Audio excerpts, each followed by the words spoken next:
Now I'm going to pass this over to Sarah Benz. And for those of you who were here yesterday, know that she is uniquely qualified for this next position. Well, our panel yesterday was super engaging, maybe the best part. So big expectations for the panel today. So the first question, we have so many questions coming in, you guys. Are you ready for this? Okay, good. Yay. Okay, good. Okay, my first question is for my UCF folks. So Dina and Cynthia, I heard Mary wasn't here. Are we both here? Oh, awesome. Hi, you guys. Okay, so at the end, you kind of slid in this little project speech plug. We want to know, we have to know, how do Project Bridges and Project Speech kind of complement each other? Do they? Can you tell us a little bit about an overlap? I'm going to give that one to Dana. So in the new competition for, sorry, were you answering? No, I was going to say I was going to leave that one to you since you were a co-principal investigator on that grant. So. Yes, so we are so excited about Project Speech, and there's a lot of similarities and some differences between Speech and Bridges. So as you all know, with the new competition for Bridges and for Speech, they are interdisciplinary moving forward. So with Bridges 2.0, the preparation is looking at the interdisciplinary preparation of our our school psychologists and our ESC teachers, right? Our special education teachers, and then they earn a collaborative intervention specialist graduate certificate. How that differs from Project Speech is that in that one, instead of teaming up with our school psychologists, we teamed up with our communication sciences and disorders. So the interdisciplinary piece there is our special education teachers are working towards their master's degrees, and they take courses collaboratively with our communication sciences disorders teams that are working towards their SLPs, towards their speech language pathology degrees for their master's degrees there. And they take 4 courses that are collaborative, and they earn a graduate certificate. That's the interdisciplinary language and literacy graduate certificate.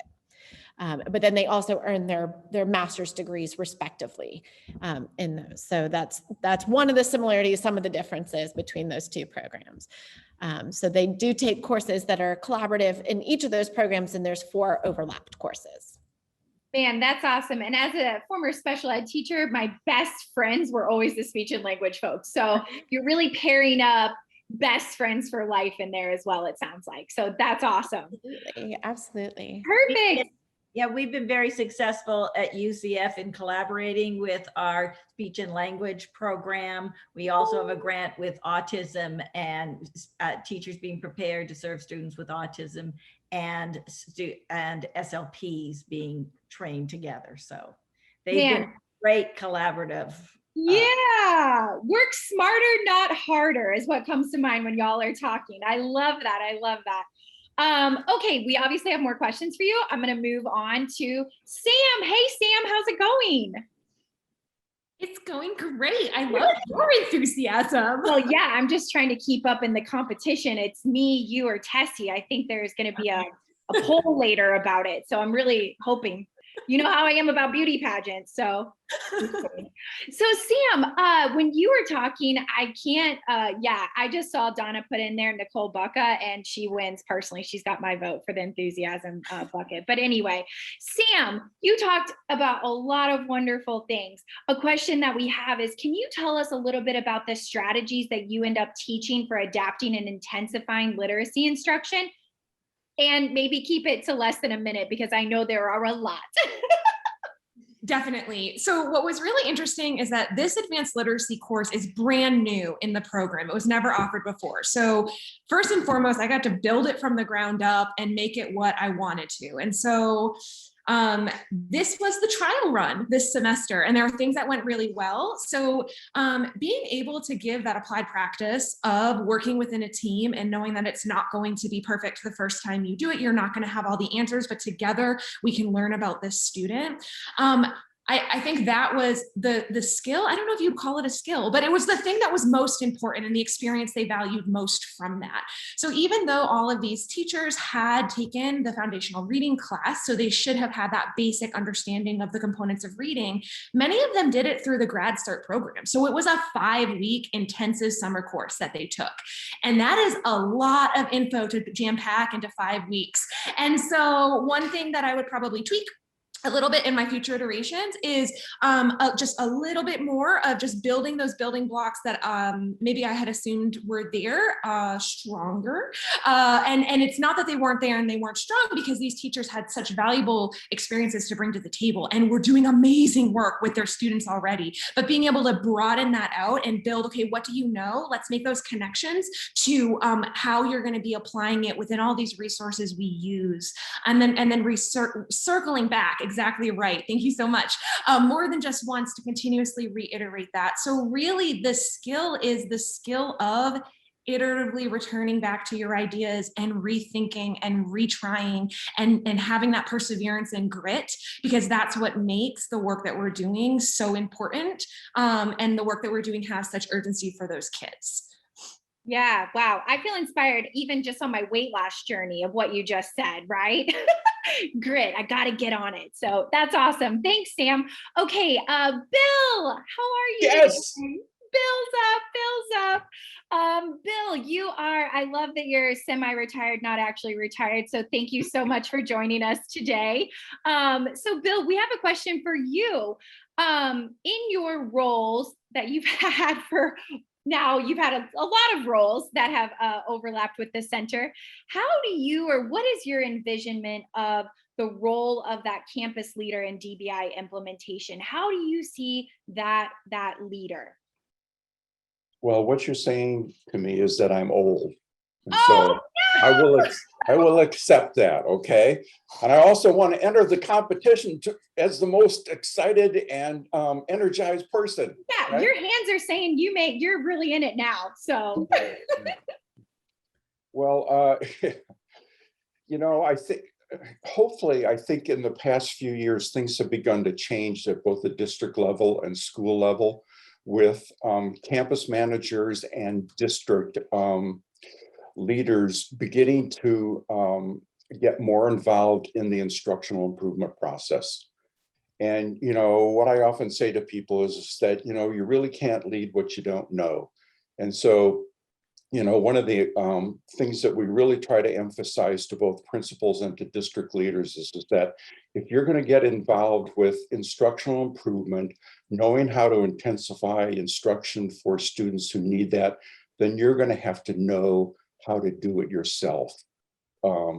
And so that's really what we've been trying to emphasize as we've been training people, that, once they're out there in the field and they take their first district director position, that they need to sort of scan the district and the schools for what's the current situation there, and then what's the best way to go about to begin to introduce those instructional improvements.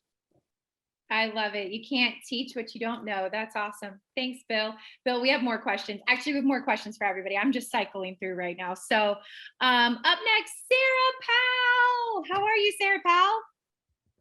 Awesome. How are you, Sarah Benz? I'm so good. I'm so good. So nice to see you. So good to see you as well. So Sarah Powell, we actually have 2 questions that I'm going to ask you rapid fire. So okay. First, what are your future plans for the math course or any other course? That's a great question. So when we developed the math course, which is similar to the reading and the behavior and the explicit instruction course, they're kind of complete, right? So, but I think there is some talk, and hopefully this happens, about taking those courses and putting them on some type of like learning management system so that they might be just a little bit more accessible and more interactive instead of just watching YouTube videos and downloading the activities to do on your own. But as far as the course study, if you're asking about that, that was the first cohort that we led with the course study. It was a great success. Everyone really enjoyed doing the course study, and I think really learned a lot from one another because we were all spread out across the United States. So I hope the opportunity to do the course study in mathematics happens perhaps in the next school year. But I also hope that course studies are led for the reading course and the behavior focused course, as well as the explicit instruction course. I think there would be a lot of interest in those course studies as well. Awesome. Yeah. And then we actually had somebody ask if we could launch a whole poll and we couldn't get it together fast enough. So you get this question. Are you ready? Great. What Great. progress monitoring tools do you see that most folks are using for elementary math? Mostly computation, because I think it's the easiest to administer because it takes the quickest amount of time and it's fairly easy to score. But some schools are using more of an applications type measure, but they typically take longer to administer and they're more difficult for the students. And so if you want just something like very quick to implement and gives you a lot of really good data, I would suggest those computation measures. Awesome. I hope my friend that asked that is still on and heard that awesome answer from Dr. Sarah Powell. All right, Sarah, we're going to put you on pause and we are going to move to Brad. Thanks, Sarah. Brad, I think everyone is really shocked that that was not a background in your screen. That was like your real place you were at, correct? Yeah, absolutely. It was a shot of my front porch and I was just waiting for moments and rainstorms that would just blow in just to get that footage off. And then it was so steamy and the birds were chirping. I'm like, it is what it is. And they're going to see where I live. And I'm just fine with that. But yeah. Brad, you should always take videos from there. Yes. Yes. It's either the white background or outside in the green. It's not much else around here. So. I think we thought y'all nailed it. So a question that we have about your video and your work that you've been doing. So we noticed that you transitioned obviously from that principal to the state, and now you're going to be like a big deal. So what is the difference? What have you found is the difference between building those systems for DBI at that local level versus really building those systems at the state level? And you know, we don't have much more time. No, I'm just kidding. You can take some time to answer that one. Truly, it's how you lead it, you know, and it's all about the leadership, you know, and I'm just so grateful that I had that local leadership experience with the hands-on with the team that really shows this is teacher collective efficacy focused on this individual, you know, and so I'm super excited about the opportunity to lead this on a broader scale and to show teams what that feels like and what that looks like, to say we can do this and we can see it in the progress monitoring data and we can change lives through this. And it's really going to change the way we approach our work once more and more educators go through that experience. So I'm excited to lead that experience for educators across this state. And I didn't think it was going to happen this fast, because seriously, I was just a principal a couple of years ago. And I'm like, yeah, I love this. I'm going to go coach, you know, and then all of a sudden they are like, oh, now you need to lead. I'm like, okay, so let's go forward and do it. And I just appreciate all of NCII support, Sarah Arden's support, all this team and this collaborative. I love it. And I just want to continue to support this work and move this work forward. So that's awesome. Definitely. I feel like pulls together Bill's comment on you can't lead what you don't know. So I definitely feel like that kind of ties together. So Bill was right. That's all I had to say. I just wanted to put a plug in for Bill. So awesome. Okay. So Adria, how are you? There you are. How are you doing? I'm doing well. Awesome. I'm not on one of these awesome coasts like everybody else. I know. So much love in the chat. Am I right? And people were also mind blown about your video, particularly Brad. So I'm glad we got that all figured out, how that was done. So definitely conversations have changed in this era about what was that? How did you do that? So a question that we had come in for you is, what lessons did you learn when you were collecting data on folks implementing DBI and then training folks to do those assessments in literacy? So just a really easy, fluffy question. Yeah, interesting. So there was a lot of mismatch on what assessments people wanted and what assessments were available, and trying to connect schools and other leadership organizations around the state on that. So we have a lot of different organizations that try to provide a lot of really great resources to schools and teachers around the state. And but it was very disjointed. So there wasn't a lot of great data that we could find about what people were using. And so we really had to rely on our partners, on just anecdotally sharing what assessment tools were being used. And so we went through this really interesting process of pulling them all together, different people together, and getting their reactions on the assessments that we were talking about and giving examples. People always want really concrete examples that we found, which we agree with, right? We're all about explicit instruction around here with NCII. So that was a challenge, trying to create some specific examples of places that were doing really strong assessment system work. And one of the things that we still haven't quite mastered, we didn't quite find a place that had like a coherent assessment system across the board as a good example to use for our project. And so I think that's something that's still part of the ongoing project. So if any of you out there have a good comprehensive assessment system at a school, put it up there on NCII's website, because that's a resource I think we'll all tap. Yes, and I'm sure you wouldn't mind sharing your email address for anybody who's got those, right? Oh yeah, yep, no, most Share it in definitely. the chat. Yes. Let's network while we talk, Awesome. Yeah, that's a great answer. We're going to move on. Nicole Baca, is that a real background that you have? No, Oh, shoot. I didn't think seeing my kids walk in and my dog who was just under anesthesia is really something you wanted to see. I mean, here we are, right? I look put together. There we go. Yeah, you look awesome. You look awesome today, I have to say it. Okay, Nicole, we had a question come in for you. How did you make decisions about what resources to include on the website that you have? How did you go through that decision-making process? So the website, the front-facing website, we actually haven't revised that part. So I'm thinking it's the back-facing, the learning management system, which is a facilitated course. I will say this, the wealth of resources that the National Center has can be kind of a blessing and a curse, because I think that, we have a process when we make our courses, objectives and backwards mapping and storyboarding. And so we already knew, and we follow very much, all of our resources, we really try to base in implementation. So it doesn't matter what the theoretical conceptual model is. It's like, okay, when I step foot in a building, what's the first thing that we need to do?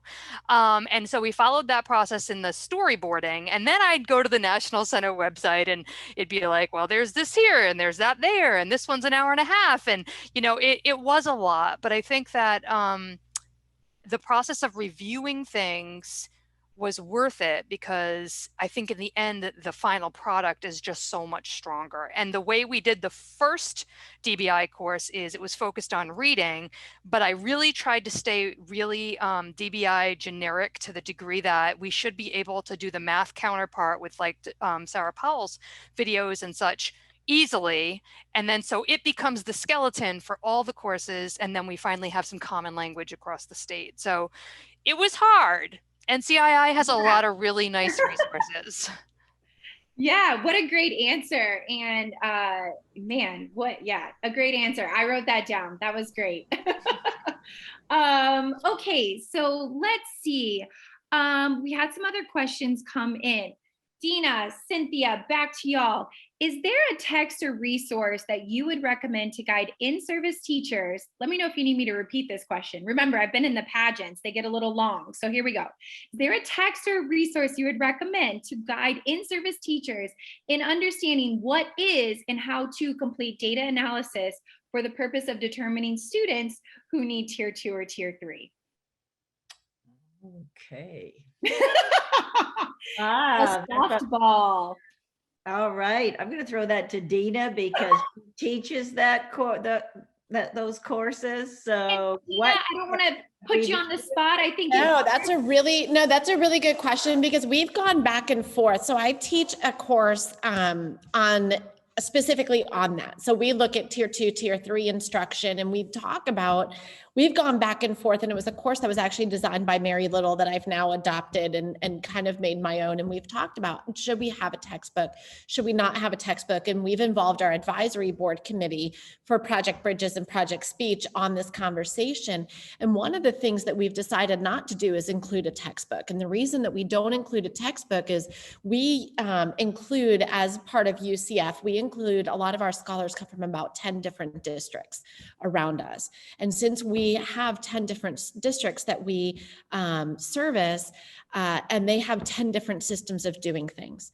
And then we have about 50, 60 different schools that we include, and they have 50 or 60 different ways of doing things. So you kind of see where I'm going with this, right?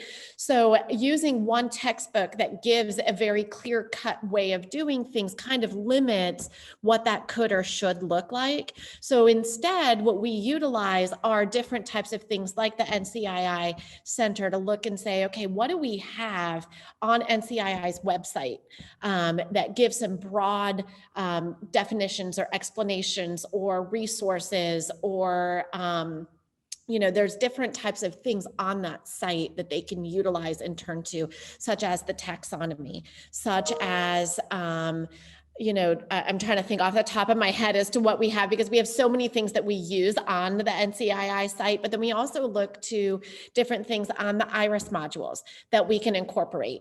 We also, since we are in Florida, we do use the PSRTI site out of USF quite frequently as well. We use CEDAR as well. So there's a lot of different types of tools and resources that we turn to. And the reason we do that is, one, for the fluidity, because there's a lot of things that change. So as things get, put up on the NCII site, or that things get changed within, even just our Florida Department of Education has a wonderful site through their Bees department. And things change and get uploaded and pushed out and disseminated through their site. And then we can continue to adapt and move from there. So that's one of the reasons that we don't do it, is because if we're servicing so many different people with so many different ways of approaching, it's really hard for us to say, here's one textbook that may kind of go not out of style, but just, in 3 years or 4 years, it may be so different as to what that's going to look like. Whereas what's online and what can be changed overnight and updated and adopted and changed that'll look very different as things continue to change and update continually. So that is one thing that we have chosen not to do a textbook. And I know that can be really hard, but then we also rely on very current literature and what is out in literature and what can we include and change out throughout our modules. So we're constantly updating those courses as well. And it's primarily our 6218 course that focuses on that. But then we also work with our colleagues in school psychology to see what they are using and what they're pushing out through NASP, the National Association of School Psychologists, and what they're utilizing as far as the DBI process, or what they're utilizing as far as MTSS.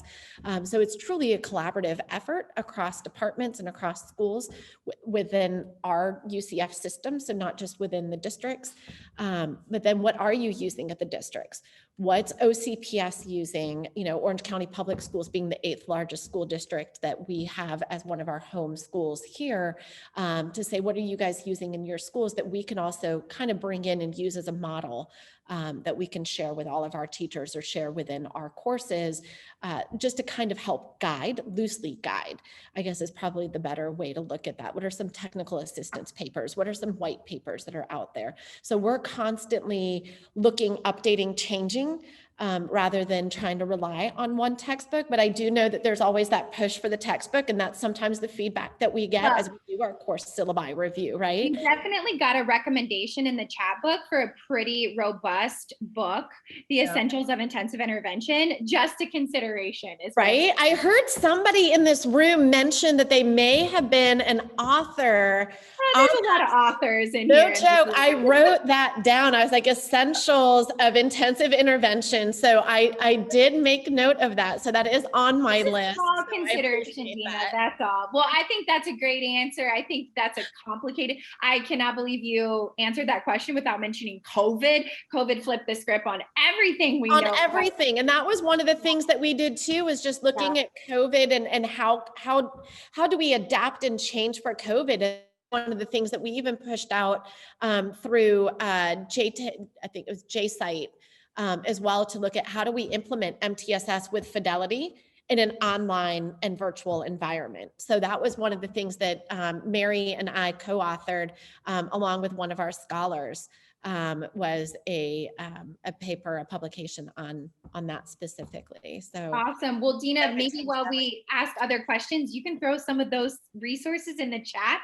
I think that would be super helpful for the person who asked the question, and maybe super helpful for others as well. So I'll put that on you to do.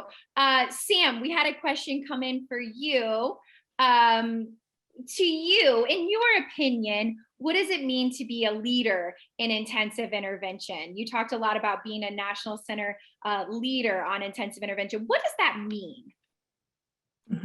I love this question for me. So in my experience through that training program that I got to experience through my doc program, Sarah Powell was a major faculty contributor through that. So I feel that she could probably answer this question even better than me, but it set me up for success, knowing exactly how to dive into intensive intervention at that level of being able to understand the ins and outs and nuances of that, but then also to be able to think with that critical eye of being able to relay that message to pre-service teachers, of designing courses from scratch where that's embedded within. I feel really fortunate because I got to go from my work in doc program to being at a university in North Carolina, which was a state partnering with NCII. And so there were just a lot of seamless transitions that let me continue the foundational work that helped me understand how to sort of provide that technical assistance and coaching, and then be able to keep disseminating that message broadly. I think that about covers it. I love it, Sam. Concise. That's perfect.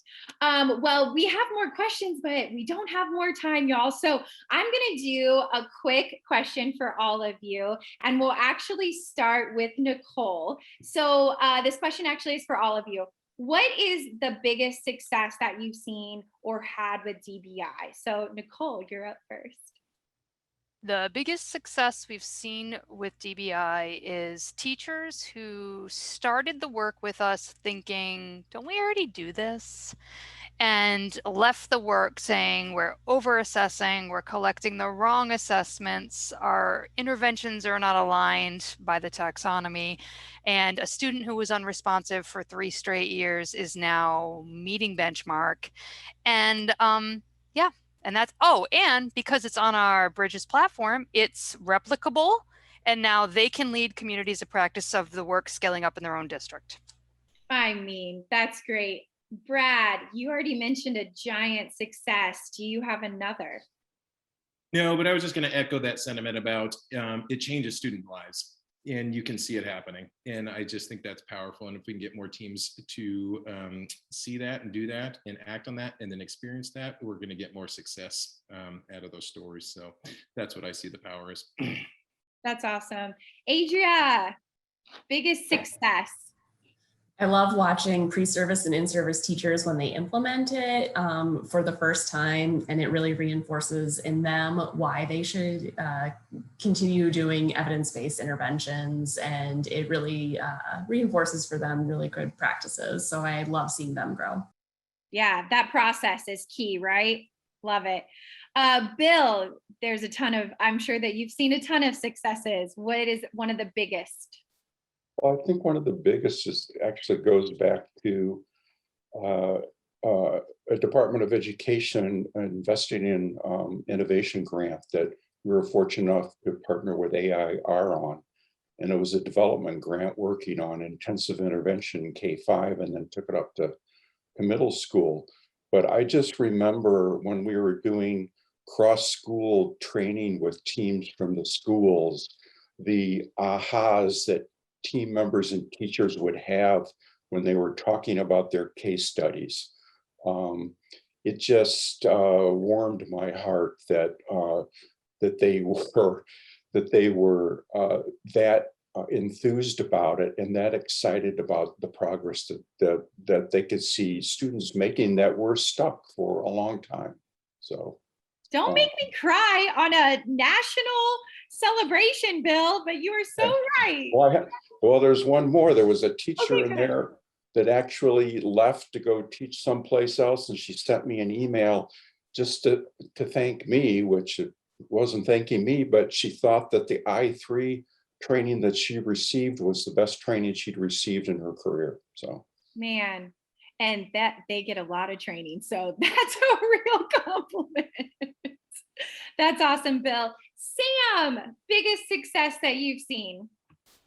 I'll keep mine short because it really is seeing the implementation that everyone has covered. But my favorite moment was every single one of my master students, after class ended and they no longer had to do DBI with their student, continued that work with their student.